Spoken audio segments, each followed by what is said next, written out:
Welcome to Money Matters. My name's DCrowell, and I'm the Principal Loan Officer at Mortgage Network.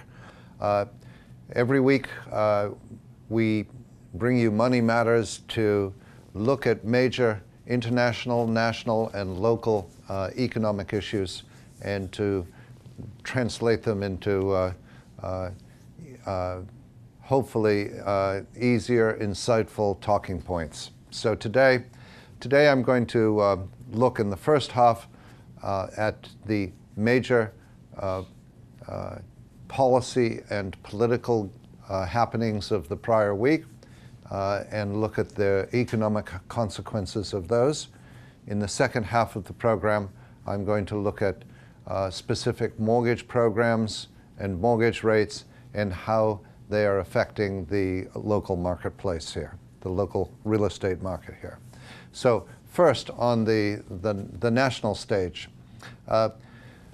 there's a good bit of pressure building within the Trump administration this past week to accomplish some gains, policy objectives of any dimension, so that the first 100 days will be seen as at least reasonably accomplished. The problem that's occurring is, interestingly, a money market, money matters topic front and center. The problem that's occurring is that the Congress on the Republican side is completely split due to the Freedom Caucus and the centrist Republicans and the very different attitude toward governance that they have. Basically, the big promises of the election are all stimulative in their effect. They all are involve the government taking a role in the form of tax reform, and in the form of the healthcare system, and in the form of infrastructure. The government taking a role that would either generate or consume very, very large sums of money. In the case of the tax reform, it's going nowhere fast at the moment, but if it can be advanced, and if a tax reform package can be put on the floor of the House, the effect of that tax reform package, in theory, would be to generate cash, the opposite, would be to take cash away from the federal government. In other words, a tax reform package that generated less income for the government and put tax dollars back in the pockets of businesses, high-end individuals, and middle-class taxpayers would be very costly.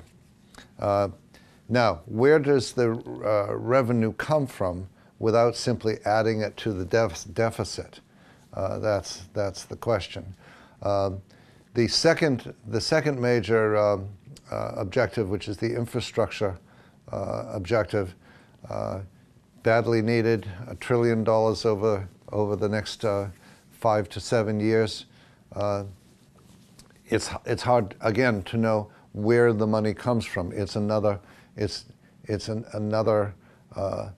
example of a policy which, if implemented, immediately runs into funding issues, and because of that runs into political issues, because the small government faction of the Republican Party will not join with the centrist portion of the Republican Party to pass measures that encourage more government spending.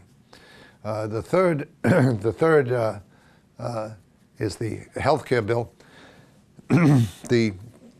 The objective of both parties and of all people who talk about it is essentially universal health care at lower cost. How that is achieved seems to be the entire debate. There is a small group in the Freedom Caucus who say, look, it's a free market. If you want health care, go buy it. And if you don't want health care, that's your choice. Don't buy it. There is a problem with that argument, and that argument is a problem because no one can choose to participate in sunrises and sunsets. And likewise, no one can choose to participate in the need for health care or not. If you get sick, you get sick. And if you don't have a form of health care or health insurance, you'll end up on the steps of the emergency room of your local hospital, where the public will end up, the public will end up paying for your health care anyway. The fundamental principles,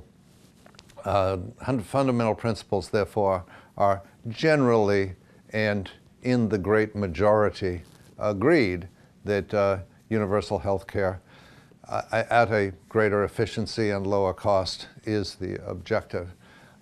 However, every plan to get there involves huge participation by the government. Now, the Obamacare plan involved additional government costs in the tens of billions of dollars, additional government costs, as additional people were added to the rolls of the insured. But remember that the horse, so to speak, is already out of the barn.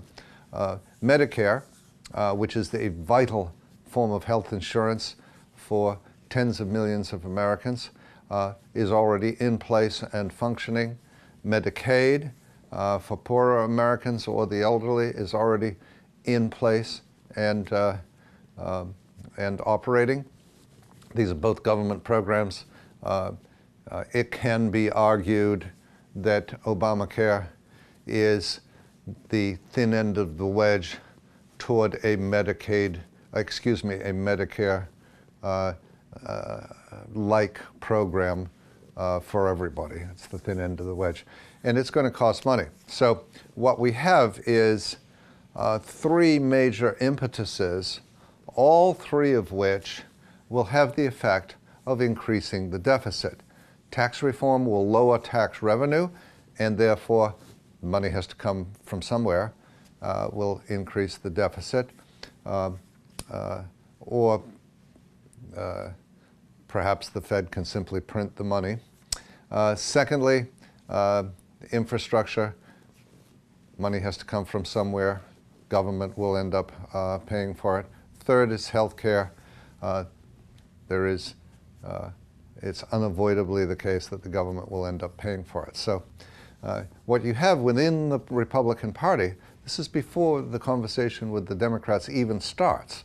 Within the Republican Party, you have a contest about basic economics. Do we support measures that will increase the deficit, or do we not? Do we support measures that will increase the role of the government in the vital goods and services in our lives or not? And that debate is raging. It would appear that the executive branch, Mr. Trump and his President Trump and his advisors, are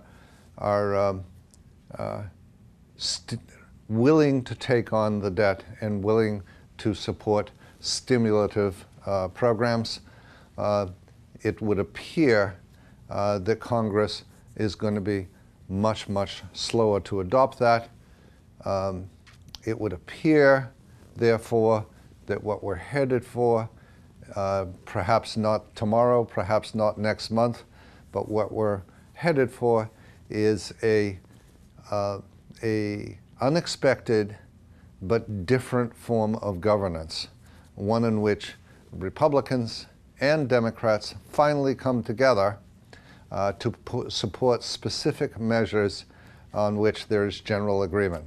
Because even though the House and the Senate are held in the majority by the Republicans, it does not appear that the Republicans are going to be able to get together and govern by fiat.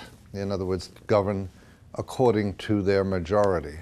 It looks instead as if bills will be passed ultimately by a sliver of the Democrats with a sliver of the Republicans making up a sufficient majority. So it's very, very interesting.